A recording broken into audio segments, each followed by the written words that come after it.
Hello दोस्तों, नमस्कार। इस हम किसी चैनल में मैं आप सभी लोगों का दिल से बहुत बहुत स्वागत करता हूं। दोस्तों, इस वीडियो में हम लोग बात करने वाले एक बहुत ही एक अच्छी खबर के बारे में, जो कि एक अच्छे सेक्टर के बारे में हम लोग को देखने को मिल रही है।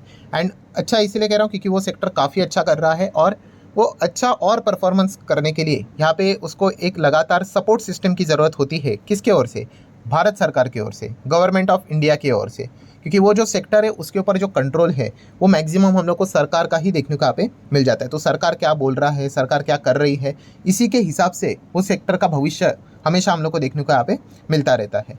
सो अगर हम लोग यहाँ पे बात करें दोस्तों, तो जैसे कि आपको पता ही है, जिसको बिजनेस की समझ है उसको प्रॉपरली समझ में आता है कि कब जाना होता है किसी स्टॉक में, कब नहीं जाना होता है करके। ठीक है। एंड बिजनेस की अगर हम लोग यहाँ पे बात करें दोस्तों, तो आपको पता ही है सबसे खतरनाक, सबसे शानदार जो बिजनेसेस होते हैं वो वाले बिजनेस होते हैं जिनमें ज़बरदस्त इमेंस ग्रोथ हम लोग को देखने को मिल जाती है। एंड ग्रोथ तो हर किसी में होती है, बट एकदम out of the box growth अगर होती है तो वो किस में होती है? यस, फ्यूचर ओरिएंटेड बिजनेसेस में देखने को मिल जाती है, या फिर आप चाहो तो न्यू टाइप के बिजनेसेस भी यहाँ पे कह सकते हो। सो शुरुआत में लगता है कि ये बिजनेस इतने ग्रो नहीं करेंगे करके। इनफैक्ट अगर देखा गया कि शुरुआत में ही पिकअप करना थोड़ा सिंपल होता है, बाद में वो उसी रफ्तार को मेंटेन कर पाएंगे या नहीं, ये सबसे टफ पार्ट यहाँ पे होता है। एनीवेज, सो हम लोगों ने इसके पहले भी इस सेक्टर को यहाँ पे स्टडी किया था, काफ़ी बार हम लोग इसको स्टडी यहाँ पे करते ही रहते हैं। एंड अगर देखा गया तो इस फ्यूचर ओरिएंटेड सेक्टर का जो फ्यूचर है वो भी हम लोग को अच्छा ही देखने को यहाँ पे मिल रहा है। क्यों? क्योंकि अगर हम लोग बात करें इससे रिलेटेड पीएलएस स्कीम्स सरकार यहाँ पे और भी एग्रेसिवली यहाँ पे इंट्रोड्यूस करवा सकती है, या फिर उसका जो दायरा है वो और भी यहाँ पे बढ़ा सकती है। अभी पीएलएस स्कीम्स क्या होती है, तो इसका फुल फॉर्म आप सभी लोगों को बताइए, प्रोडक्शन लिंक इंसेंटिव स्कीम। ठीक है। अगर मैं आसान भाषा में बोल दूं कि एक पर्टिकुलर सेक्टर होता है, उसमें सरकार बोलती है कि चलो इस सेक्टर को हम लोग पीएलएस स्कीम के अंडर डालेंगे, तो इसके चलते क्या हो जाएगा कि जो डोमेस्टिक मैन्युफैक्चरिंग है वो बढ़ेगा। ठीक है।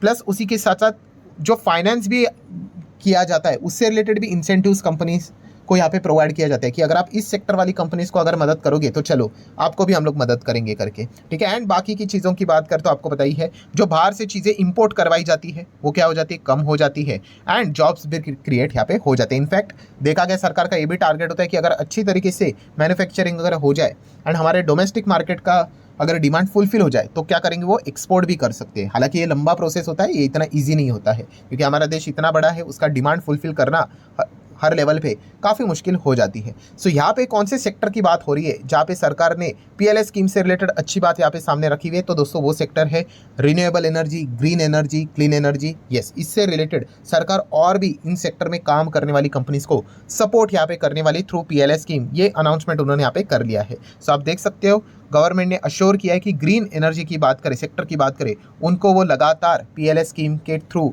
पीएलएस स्कीम के अंडर लाकर सपोर्ट देने की कोशिश यहाँ पे करते रहेंगे। और ये बात बोली भी किसने है?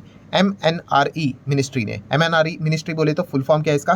तो आप देख सकते हैं ministry of state for new and renewable energy. इनके जो नए अभी हम लोग को हेड देखने को मिल रहे हैं, मिस्टर नाइक जी, उन्होंने ये पॉइंट यहाँ पे फिलहाल तो सामने रखा हुआ है कि पीएलएस स्कीम की मदद इस सेक्टर वाली कंपनीज को यहाँ पे मिलती रहेगी। मदद मतलब क्या? इंसेंटिव दिए जाते हैं। ठीक है। प्रमोट किया जाता है कि जितना हो सके इंडिया में ही इससे रिलेटेड चीज़ों को बनाया जाए, इससे रिलेटेड आप लोगों को अलग अलग छूट यहाँ पे दी जाती है। सो कंपनीज के बिजनेस भी ग्रो यहाँ पे हो जाते हैं। ठीक है। और ये सेक्टर को बढ़ावा भी यहाँ पे मिल जाता है। एंड अलग से सरकार का तो टारगेट ही है लो कार्बन इमिशन की अगर हम लोग बात करें तो। सो ओवरऑल कॉन्टेक्स्ट क्या निकल कर आता है दोस्तों, कि जो ये बेनिफिट्स हम लोग को देखने को यहाँ पे मिल जाते हैं, ठीक है, डायरेक्टली बात करें या फिर इनडायरेक्टली बात करें, जो ग्रीन एनर्जी, क्लीन एनर्जी से रिलेटेड काम करने वाली कंपनीज है, उन कंपनीज को, उन शेयर्स को मिलते हुए देखने को यहाँ पे मिल जाते हैं। सो वो कौन से शेयर्स है, डेफिनेटली उसको हम लोग स्टडी करने की कोशिश करेंगे।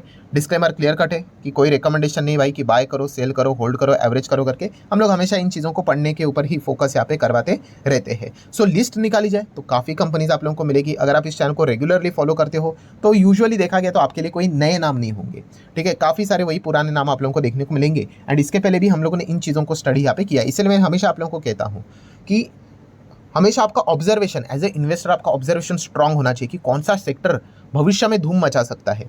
ठीक है। वो जब धूम मचा देगा तो भीड़ तो खरीदने के लिए आ जाएगी। ठीक है। 90% लोग वहीं पे आ जाते हैं, बट उसके पहले उसको जज करके रिस्क लेके दाव लगाना, यही शेयर बाजार होता है। ठीक है। और कोई आपको पहले टेलीग्राम करके नहीं बोलेगा कि भाई हाँ ये सेक्टर भागने वाला है करके। वो आप ही को दिमाग लगाना पड़ेगा। उसमें रिस्क भी होती है, अगर फेल हुआ तो पैसा डूबने का भी चांसेस होता है, लॉस खाने का भी चांसेस होता है। बट शेयर बाजार में आए हो भाई और लॉस से डरते हो तो कैसे चलेगा? बीटा तो कभी इधर जीरो होता है नहीं। सो चले कौन कौन से स्टॉक्स है दोस्तों जो रिन्यूएबल एनर्जी से रिलेटेड डायरेक्टली इनडायरेक्टली काम करते हैं, इसमें से सरकारी कंपनी कौन सी है, पेनी स्टॉक्स कौन से है, सबको कवर करने की कोशिश करेंगे। तो पहली कंपनी JSW एनर्जी, ठीक है। एनर्जी से रिलेटेड याद रखना एक सिंपल सा गणित, जो कंपनी पुराना पावर से रिलेटेड जनरेशन, ट्रांसमिशन, डिस्ट्रीब्यूशन का काम कर रही थी, उसमें से 95% कंपनियां रिन्यूएबल एनर्जी के और हम लोग को मुड़ते हुए देखने को यहाँ पे मिल चुकी है, क्योंकि उनको भी पता है भाई जो ये पुराना बिजनेस है। देखिए जो एक बिगनर आता है ना, उसकी सोच गलत नहीं होती है, वो बिल्कुल सही बोलता है। कमेंट सेक्शन में भी वो चीज़ें लिख देते हैं, क्या लिख देते हैं कि सर अगर हमें जाना ही है ना, आप बिजनेस की बात करते हो ना, हम लोग इलेक्ट्रिसिटी पावर जनरेट वाली कंपनी इसमें निवेश करेंगे। क्यों? क्योंकि इलेक्ट्रिसिटी तो 24 घंटे यहाँ पे चाहिए होती है, कंपनीज को चाहिए, रेसिडेंशियल एरिया को चाहिए, विच इज़ ट्रू। बट उनको एक पॉइंट नहीं पता है, कौन सा, कि भाई इलेक्ट्रिसिटी ये ऑलमोस्ट अभी नेसेसिटीज़ बनते हुए देखने को मिल चुकी है, ठीक है। एक आम आदमी का अधिकार है उसके ऊपर, एंड इसीलिए इलेक्ट्रिसिटी ये सरकार के अंडर आ जाती है। तो इसीलिए आप जो भी यूनिट्स जो रहते हैं ना इलेक्ट्रिसिटी से रिलेटेड, वो सरकार तय करती है कि मैक्सिमम कितने होने चाहिए, वरना प्राइवेट कंपनियां तो लूट मचा कर रख देंगी, ठीक है। जैसे कि आपको टेलीकॉम में देखने को मिल गया करके, तो इसीलिए वहाँ पे वो रिस्ट्रिक्शन डालते भाई, इतना ही पर यूनिट चार्ज कर सकते हैं, उसके ऊपर नहीं करके, ठीक है। इसीलिए काफ़ी सारे इलेक्ट्रिसिटी कंपनियां आप देख सकते हैं, नॉर्मली पावर जनरेशन डिस्ट्रीब्यूशन वाली कंपनियां घाटे में हम लोग को देखने को मिलती थी। सो बाद में ये चेंजेस क्यों है, क्योंकि रिन्यूएबल एनर्जी ये जो सेगमेंट है, इसके ऊपर अभी सरकार का कोई रेगुलेशन नहीं है, ठीक है। इसीलिए वो ज़बरदस्त पैसा यहाँ पे छाप रही है, क्योंकि अभी तो वो जस्ट पैदा हुआ है, आप ऐसे भी कह सकते हो। इसीलिए एनर्जी वाली कंपनी आप देख सकते हैं एकदम ऐसे रॉकेट की तरह हम लोग को ऊपर भागते हुए देखने को लिए, वरना वो पुराना घिसा पिटा बिजनेस वैसे हम लोग को आप देखो ना 8-8 साल तक ऐसे ही चल रहे थे। तो जिसको बिजनेस की समझ है उसको मेरी ये बड़बड़ क्या है भाई, वो प्रॉपर समझ में आएगी। बाकी लोगों को लगेगा भाई टाइम पास ये करके, ठीक है, उनका तो हम कुछ कर नहीं सकते। सो बात करेंगे नेक्स्ट कंपनी अदानी ग्रीन भी है। भाई कोई रिकमेंडेशन नहीं, काफ़ी लोग बीच में ही गुस्सा हो जाते हैं, अरे भाई आप अदानी ग्रीन की आप बात अभी कर रहे हो। भाई मैं कोई रिकमेंडेशन नहीं देता हूँ, मैं हमेशा आपको सिखाता हूँ। अदानी ग्रीन की अगर हम लोग बात करें, ठीक है, मैं आपको जेन्युइनली बताना चाहूँगा, अदानी ग्रीन अदानी ग्रुप में से सबसे ज़बरदस्त स्टॉक बन सकता है। बट प्रॉब्लम क्या है, यस पॉलिटिक्स, बहुत सारे लोग इसके पीछे पड़े हुए, आपको पता ही है। विदेशी की बात कर ले, करंट अगर हम लोग गवर्नमेंट के हिसाब से भी बात कर ले, तो आपको पता है बार बार इनको टारगेट किया जाता है। तो टारगेट किया जाता है तो होता क्या है, आप देख सकते हैं ऐसे अचानक से एकदम धड़ाप करके गिर जाता है। सो ऐसा जस्ट चार्ट पैटर्न देखना, और खुद आपने जब निवेश किया होगा तब वो गिरना, इसमें ज़मीन आसमान का अंतर होता है। तो प्रॉब्लम क्या है इसमें, कि यही दिक्कत हम लोग को देखने को यहाँ पे मिल जाती है, कि इसको एंटायर ग्रुप को, अदानी ग्रुप को टारगेट किया जाता है। तो इस चीज़ के चलते बीच बीच में कभी भी खबर आ गई तो वो दिक्कतें देखने को यहाँ पे मिल जाती है। तो ये पॉइंट आप लोगों ने यहाँ पे समझना है, वरना अगर देखा कि दुनिया का सबसे बड़ा रिन्यूएबल एनर्जी से रिलेटेड जो प्लांट है, ठीक है, वो अदानी ग्रीन का ही हम लोग को देखने को यहाँ पे मिल जाता है। बताया जाता है कि स्पेस से भी वो दिखता है करके, ठीक है। तो फिलहाल वो क्या कर रहे हैं, अभी इन्वेस्ट करके यहाँ पे रख रहे हैं कि भविष्य में एकदम धमाका होगा करके, जो कि होने के भी चांसेस है। बट प्रॉब्लम क्या है, हाँ वो पॉलिटिक्स खेलते रहेंगे, बीच बीच में ये आरोप आएंगे वो आरोप आएंगे। अभी तो अपोजिशन भी काफ़ी ज़्यादा स्ट्रांग है, बार बार जब भी संसद का सदन होगा आपको ये सारी चीज़ें बार बार देखने को मिल जाएगी। चलो अभी थोड़ा स्पीड बढ़ा लेते हैं, जैसे कि टाटा पावर भी आपको पता ही है इसी सेगमेंट में, इसलिए आप देख सकते हो कि कैसे यहाँ पे सालों साल यहीं पे चलने वाली कंपनी, इनफैक्ट नीचे जाने वाली कंपनियां को एक पुनर्जन्म यहाँ पे मिल गया रिन्यूएबल एनर्जी के चलते, एंड सरकार उसमें PLI स्कीम के चलते और सपोर्ट करने की बात कर रही है। आइनॉक्स विंड जैसी कंपनी को आप स्टडी कर सकते हो। देन KPI ग्रीन एनर्जी आपको याद ही है, इससे रिलेटेड मैंने आप लोगों को एक आइडिया दिया था। आइडिया मतलब किस चीज़ का भाई, रिकमेंडेशन नहीं कि भाई आप पेनी स्टॉक पे जोर लगाते हो ना, इससे अच्छा एक काम कर लो ना, अगर आपको वो सेक्टर फ्यूचर ओरिएंटेड लगता है तो वहाँ पे जो माइक्रो कैप होते हैं, नैनो कैप होते हैं, 500 करोड़ से भी कम मार्केट कैप वाली कंपनी, उनको स्टडी कीजिए।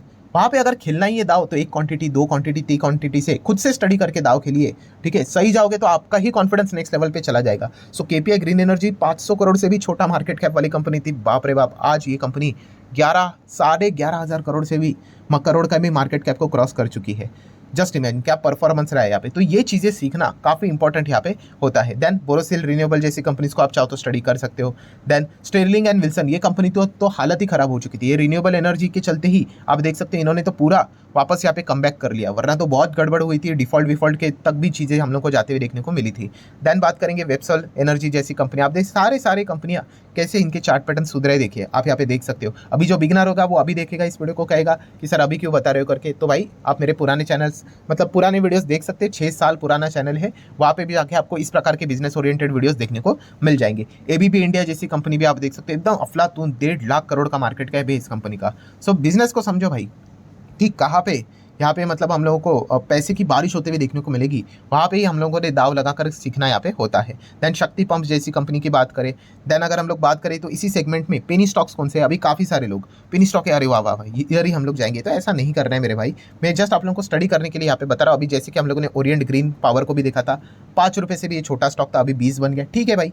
मतलब अगर हम लोग एक्सपेरिमेंट भी कर रहे हैं तो उसमें भी मतलब कुछ लॉजिक होना चाहिए, मतलब जब सक्सेसफुल होए तो अच्छा लगे करके। देन अगर बात करें तो सुजलॉन एनर्जी भी आप देख सकते हो पूरी तरीके से डिस्ट्रॉयड कंपनी, इसको भी वापस कम बैक करने के लिए इसी सेगमेंट का सहारा मिलते हुए देखने को यहाँ पे मिल रहा है। देन अगर हम लोग यहाँ पे पीएसयू की अगर हम लोग बात करें, इसी सेगमेंट में जो सरकारी कंपनी एनटीपीसी है, देन पावर ग्रिड है, एनएचपीसी है, गुजरात इंडस्ट्रीज पावर कंपनीज देखने को मिल जाती है। गेल की अगर हम लोग बात करें, इरेडा की बात करें, आरईसी, पीएफसी, ये सारी कंपनी आप लोगों को पता है ये सरकारी कंपनियां देखने को मिल जाती है। जो जो पुराना बिजनेस अपना यहाँ पे पावर से रिलेटेड यहाँ पे काम करता था, ठीक है, वो यहाँ पे जैसे बोला ना 95% कंपनियां यहाँ पे अभी हम लोग को रिन्यूएबल एनर्जी की ओर मुड़ते हुए देखने को मिल चुकी है। और इससे रिलेटेड जैसे मैंने आप लोगों को कहा कि इनको मतलब बोलते हैं ना वो अपॉर्चुनिटी मिली है कि भाई अपनी बैलेंस शीट एकदम स्ट्रांग बनाई जाए। सरकार का अभी तक तो कोई यहाँ पे रेस्ट्रिक्शन नहीं है रिन्यूएबल एनर्जी के चलते। काफ़ी लोग पूछते भी है सर अगर सरकार ने कोई रेस्ट्रिक्शन डाल दिया तो अभी डाल दिया, अभी हम लोग कर ही क्या कर सकते हैं, कोई नहीं कुछ कर सकता। बट अभी जस्ट जैसे मैंने बोला ना ये जस्ट शुरुआत हुई है भाई, बहुत कुछ करना बाकी है, बहुत कुछ मतलब बहुत कुछ। क्या हमारा टारगेट अचीव हो गया? 2030 का टारगेट अभी तक अचीव नहीं हुआ है, तो इसके पहले वो क्यों रेस्ट्रिक्शन डालेंगे? कुछ नहीं करेंगे। वो सारी चीज़ें होने के लिए अभी काफ़ी साल लगने वाले भाई, ये बहुत लंबी पारी होती है, इतना सिंपल नहीं होता है, ठीक है। तो इतना हम यहाँ पे कह सकते हैं अच्छी खबर ये है कि रिन्यूएबल एनर्जी को सरकार यहाँ पे बढ़ावा देने की बात यहाँ पे करी थी, इसलिए उन्होंने पीएलएस स्कीम्स में भी इसको ऐड किया था। और वो लगातार कह रहे हैं कि इस चीज़ के चलते हम लोग क्या करेंगे, इनको कंटिन्यू सपोर्ट यहाँ पे देते रहेंगे। तो डेफिनेटली जहाँ पे जिन्होंने भी रिन्यूएबल एनर्जी से रिलेटेड शेयर्स खरीद के रखे होंगे उनके लिए तो काफ़ी अच्छी खबर हम लोग को देखने को यहाँ पे मिल रही है। सो आशा करता हूँ दोस्तों वीडियो हेल्पफुल लगा होगा, तो चाहो तो आप इसको लाइक एंड शेयर कर सकते हो। मिलते हैं कल, तब तक के लिए बाय बाय।